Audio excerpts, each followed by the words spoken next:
Z square minus 4z minus 12 এর উৎপাদকে বিশ্লেষণ নিচের কোনটি হবে? ঢাকা বোর্ড 2026-এর একটি প্রশ্ন।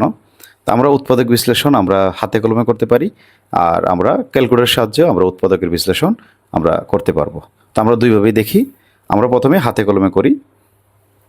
তো আমাদের দেওয়া আছে Z square minus 4z minus 12, ঠিক আছে, এটা দেওয়া আছে। তো হাতে কলমে যদি করি আমরা, তাহলে কি পাই? আমাদের এমন দুইটি সংখ্যা আমাদের নিতে হবে, যে দুইটি সংখ্যা গুণ করলে আমাদের 12 হবে, আর যে দুইটি সংখ্যা যোগ বিয়োগ করলে কত হবে? 4 হবে। তাহলে কত পাই? আমরা পাই 6 দোকানে 12, তারপরে 3 4 12, কিন্তু 3 আর 4 যোগ করলে কিন্তু 4 হয় না, বিয়োগ করলে হয় না। তাহলে কিন্তু 6 দোকানে 12 হয়, 6 থেকে 2 বিয়োগ করলে কত হয়? 4 হয়। তাহলে আমরা লিখতে পারি জেড স্কোয়ার মাইনাসের 6z, তারপর হচ্ছে প্লাসের 2z, যেহেতু এখন 4 বানাতে হবে তাহলে প্লাস চিহ্ন দিতে হবে বিয়োগ করার জন্য, আর মাইনাসের 12। এখন যদি আমরা কমন নিই, তো জেড কমন নিলে জেড মাইনাস 6, আর এখান থেকে 2 কমন নিলে পাই জেড মাইনাস 6। তাহলে আমরা লিখতে পারি জেড মাইনাস 6, আর বাকি আছে জেড প্লাস 2। তাহলে এই দেখো আমরা উৎপাদক পেয়ে গেলাম, বুঝতে পেরেছি? তাহলে এই যে আমাদের উৎপাদকটা কোথায় আছে? Z minus 6 Z plus 2। এই যে জেড মাইনাস 6 জেড প্লাস 2 আমাদের আছে এই ঘ নম্বরে আছে, ঠিক আছে, ঘ নম্বরে জেড মাইনাস 6 জেড প্লাস 2। তাহলে উত্তর হবে এটা। আমরা যদি ক্যালকুলেটর ব্যবহার ভালো জানি, তাহলে এই উৎপাদকটা আমরা ক্যালকুলেটর সাহায্য করতে পারবো। কিভাবে একটু দেখি আমরা। অবশ্যই প্রোগ্রামটা তোমাদের মনে রাখতে হবে, ঠিক আছে? তাহলে উৎপাদকের বিশ্লেষণ যদি ক্যালকুলেটর সাহায্যে তোমরা করতে চাও, তাহলে তোমাদের যে কাজটা করতে হবে, প্রথম হচ্ছে যে প্রশ্নটা আছে প্রশ্নটাকে তুলে ফেলতে হবে।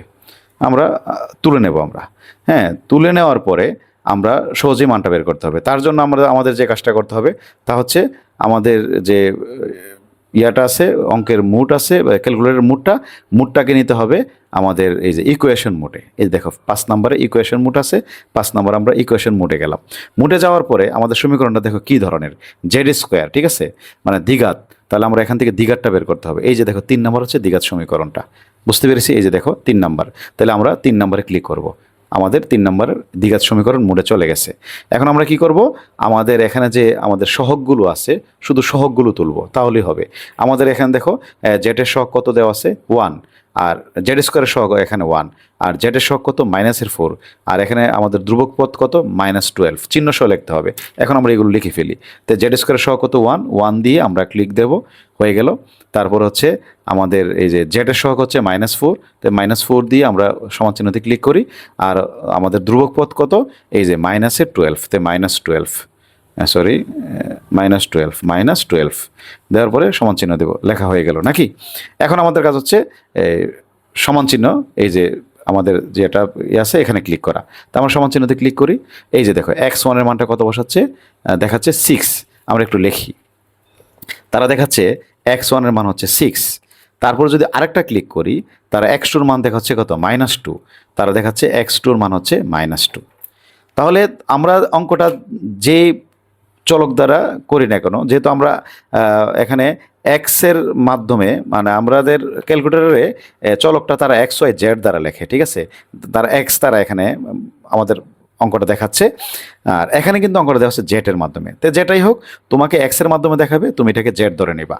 আরেকটা মূল বিষয় হচ্ছে এখন আমরা কিভাবে উৎপাদকটা লিখবো? আমরা তো মান পাইছি কিন্তু উৎপাদক তো পাই নাই। তুমি কি কাজ করবা? তুমি যে মানটা পাবা এই মানটাকে বিপরীত চিহ্ন ধরে নেবা, অথবা তুমি দেখো এখন সাইড চেঞ্জ করো, বুঝতে পেরেছি? তাই যদি তুমি এখন 6টাকেই পাশে নিয়ে আসো, তাহলে কি হবে? x1 -6, আর 2টাকেই পাশে নিয়ে আসলে কি হবে? x + 2, বুঝতে পেরেছি কিনা? তাহলে x এর জায়গায় কি আছে? জেড, জেড -6, আর এখানে কি হবে? জেড প্লাস কত? 2। আচ্ছা বলো তো আমরা এখানে হিসাব করে এটা পেয়েছিলাম কিনা? এই যে জেড -6 জেড + 2, এই যে দেখো পেয়ে গেলাম।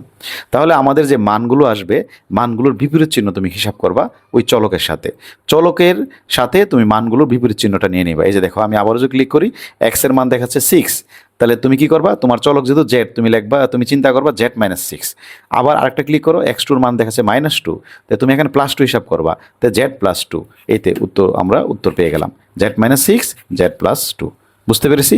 তাহলে এইভাবে আমরা ক্যালকুলেটর দ্বারা উৎপাদক বিশ্লেষণও করতে পারি, যেটাকে আমরা মিডল টার্ম বলি। বুঝতে পেরেছি? তো মিডল টার্ম খুব সহজে আমরা ক্যালকুলেটর দ্বারা করতে পারি।